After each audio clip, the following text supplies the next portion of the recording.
எனக்கு எதன் மேல் வல்லமை? Praise the Lord. அவர் திருப்பெயரோ வியத்தகு ஆலோசகர், வலிமைமிகு இறைவன், என்றுமுள்ள தந்தை, அமைதியின் அரசர் என்று அழைக்கப்படும் என நாம் ஆண்டவரின் நாமங்களை குறித்து ஏசாயா 9:6 பார்க்கிறோம். எபிரேய மொழியில் அவரது பெயர் அதிசயமானவர் என்றும் சொல்லப்பட்டிருக்கிறது. யோவான் 14:14 அவரது பெயரால் எதை கேட்டாலும் அதை அவர் செய்வார் என இயேசுவே வாக்களித்திருக்கிறார். ஆகவே சூழ்நிலைக்கு ஏற்ப அவரது பெயரை, பிசாசுகள் நடுங்கும் அவரது பெயரை கூப்பிட்டு நாம் வெற்றி பெற முடியும் என்பதுதான் விவிலிய உண்மை. இன்று வலிமை மிகு இறைவன், வல்லமை மிகு தேவன் என்ற பெயரை குறித்து மட்டும் உங்களோடு பேச ஆசைப்படுகின்றேன். இயற்கையின் வல்லமை, மனிதனின் வல்லமை, பிசாசின் வல்லமை, எல்லாவற்றையும் மேற்கொள்கின்ற வல்லமை தான் இயேசு கிறிஸ்துவின் வல்லமை. கடல் அலையையும் புயற் காற்றையும் அதட்டி நிறுத்திய தேவன். மார்க் 4:39 கடலின் மேல் நடந்த தேவன் வல்லமையுள்ளவர். அவரது பெயரை வைத்து கூப்பிடும் பொழுது நிச்சயம் அவர் நமக்கு உதவி செய்ய வல்லவராய் இருக்கிறார். உங்களது மகனுக்கு திருமணம் வைத்திருக்கிறீர்களா? புயல் வரும்போல் இருக்கின்றதா? இயற்கையின் மேல் வல்லமையுள்ள தேவனே, தயவு செய்து இந்த புயலை நிறுத்துங்கப்பா என்று கேட்டால் அவர் நிச்சயம் புயலை அடக்குவார். இதற்கு நாங்களே ஒரு சாட்சி. ஏனெனில் அவர் வாக்கு மாறாதவர். இதற்கு தேவை 100% நம்பிக்கை.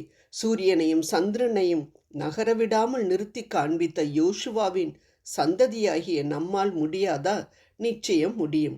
மனிதனின் வல்லமையை தவிடு பொடியாக்கக்கூடிய வல்லமை ஆண்டவரின் வல்லமை. ஐயா, முழுவதும் நாங்கள் பாடுபட்டு உழைத்தும் ஒன்றும் கிடைக்கவில்லை. ஆயினும் உமது சொற்படியே வலைகளை போடுகிறேன் என்று சொன்ன பேதுரு லூக்கா 5:5 சிறு வயதில் இருந்தே ஒரு மீனவன். எந்த நேரத்தில், எந்த இடத்தில், எவ்வளவு ஆழத்தில் வலையை போட வேண்டும் என்பதெல்லாம் மிகவும் நன்கு தெரிந்தவர்.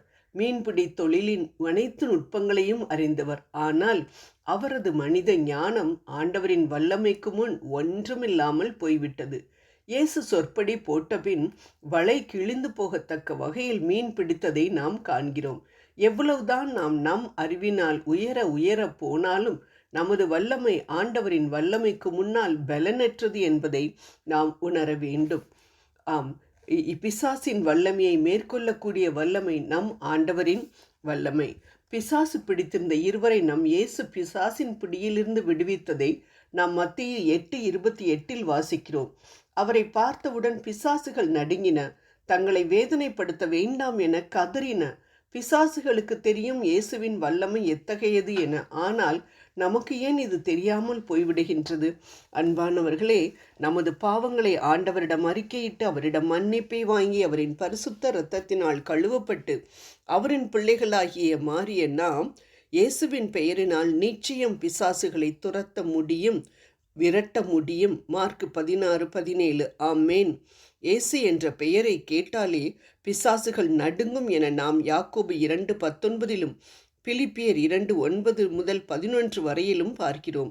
இயேசு என்ற பெயரை மட்டும் என்னிடம் சொல்லாதே என பிசாசுகள் பிடித்த மனிதர்கள் அலறுவதை நாம் எத்தனை விடுதலை ஜெபக்கூட்டங்களில் பார்த்திருக்கின்றோம்.